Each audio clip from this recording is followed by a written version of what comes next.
कामावरून येतानाच आज भाजी वगैरे आणली होती आणि मुलांसाठी फळं वगैरे पण आणली होती. तर ते फक्त केळी आणि ॲपल आणले होते आणि डाळिंब पण खातो चिनू, पण आज त्यांच्याकडे नव्हते म्हणून नाही आणले डाळिंब. आणि सोनूला केळी वगैरे आवडतात, मग त्याच्यासाठी केळी आणली होती. आज बाजारात पालक मस्त छान आली होती म्हणून एक पालकाची जुडी आणली, कारण चिनूला म्हणजे भातासोबत पालक वगैरे मिक्स करून त्याला द्यावं लागतं म्हणून. आणि कोथिंबीर आणली होती आणि बऱ्याच जणींनी मला सांगितलं कोथिंबीर धुवून घेत जा वगैरे. तर मग म्हटलं आज तुम्हाला दाखवते मी कोथिंबीर कशी हे करते. आणि ह्या शेंगा आणल्या होत्या, सांगा बरं कसल्या शेंगा आहेत, मला खूप आवडतात त्या शेंगा. मी नुसत्याच पाण्यात म्हणजे धुवून वगैरे घेऊन त्या शिजवून मीठ वगैरे टाकून मी खाते, मला खूप आवडतात ह्या शेंगा, तुरीच्या शेंगा आहेत ना. आणि मग इकडे सगळं बाजार लावायचं काम चालू होतं. म्हटलं पालक नंतर करते साफ, हे सगळं सामान व्यवस्थित मांडून म्हटलं फ्रीजमध्ये ठेवून देते, कारण आदल्या दिवशी केलं की कसं सकाळी आपलं जे व्यवस्थित ठेवलेलं असतं ते घ्यायला वगैरे बरं पडतं. गाजर पण आजकाल बाजारात खूप छान येतात, गाजरचा हलवा वगैरे करण्यासाठी. म्हटलं बघू हलवा करायचं का काय करायचं ते नंतर बघू, म्हटलं आधी घेऊन तर जाऊया. घेऊन आले आणि सगळं जे काही कापायचं वगैरे होतं ते सगळं बाहेर काढून ठेवलं. आणि मग नंतर अजून म्हटलं कोशिंबीर बनवूया जरा संध्याकाळसाठी जेवणाची. मग त्याची तयारी वगैरे करून घेतली, काकडी किसून वगैरे घेतली. खूप छान लागते काकडी, म्हणजे किसायची नाही, छोटी छोटी एकदम बारीक चिरून टोमॅटो कांदा आणि दही मिक्स करून खूप छान लागते. मग कोथिंबीर निवडायला घेतली. मी कोथिंबीर म्हटल्याप्रमाणे की मी आधीच धुवून ठेवते कोथिंबीर, हे सगळं असं काढून टाकते आणि मग एकदा पाण्याने धुवून ठेवते तिला, म्हणजे कसं जेव्हा आपण घेतो त्यावेळी 17 वेळा धुवायची गरज लागत नाही.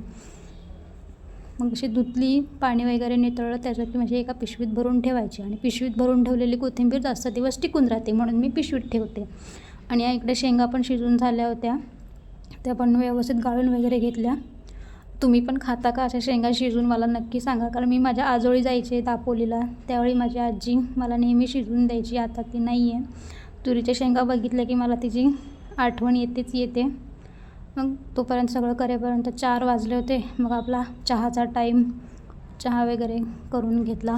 म्हटलं चिनूचा फोन काही अजून आलेला नव्हता, चिनू उठला वगैरे, जोपर्यंत येत नाही तोपर्यंत म्हटलं बघू, जर झाला चहा तोपर्यंत प्यायचा, नाही तर मग तो आल्यावरती सगळी साफसफाई करून घेतली. वेळ होताच म्हटलं पालक निवडून घेऊया, कारण कसं सगळं व्यवस्थित निवडून वगैरे ठेवलं ना की मग आपल्याला जेव्हा पाहिजे तेव्हा घ्यायला इझी पडून जातं. मग सगळं व्यवस्थित ते करून घेतलं, सगळं साफ वगैरे केलं. ही किचनची खिडकी बंद ठेवते कारण त्याच्यावरनं कबुतरे येतात आणि मग ती ना डायरेक्ट किचन म्हणजे खिडकी ओपन आहे ना, ओपन म्हणजे ग्रिल आहे त्याला, पण ते तरी पण त्यातून आतमध्ये येतात म्हणून ती बंद ठेवायला लागते. कारण आणि आतमध्ये येतात ते डायरेक्ट किचनच्या आतमध्ये येतात, मग ते नको वाटते घाण सगळं. मी इकडे चिनू काय आलेला नव्हता, म्हटलं कपड्यांच्या घड्या घालून घ्याव्या, फोन येईपर्यंत. तेवढ्यात फोन आलाच, मग गेले त्याला आणण्यासाठी. हे एवढंच अंतर आहे इकडं, म्हणजे फक्त रस्ता क्रॉस करायचा आहे आणि त्याला आणायला जायचं असतं. इकडे ह्या बिल्डिंगमध्ये त्याला आणायला जाते. बघा तो आत्ता रडतो आहे, कारण ह्या मुलांनी त्याची झोपमोड केली होती. तो झोपला होता आणि ही मुलं त्यांच्याकडे क्लासला येतात, त्यांच्या आवाजाने तो उठला होता.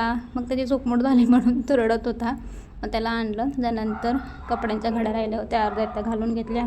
थोडासा त्याला वेळ दिला आधी, नंतर त्याला मांडीवरच बसायचं होतं. म्हटलं बस आता मांडीवरच, त्याला घेऊनच कामं कपड्यांच्या घड्या वगैरे घातल्या.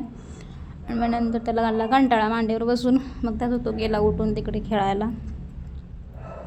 त्याच्यासोबत गप्पा गोष्टी करून आमचा दिवस असा गेला. तुमचा कसा गेला नक्की कळवा. Okay bye.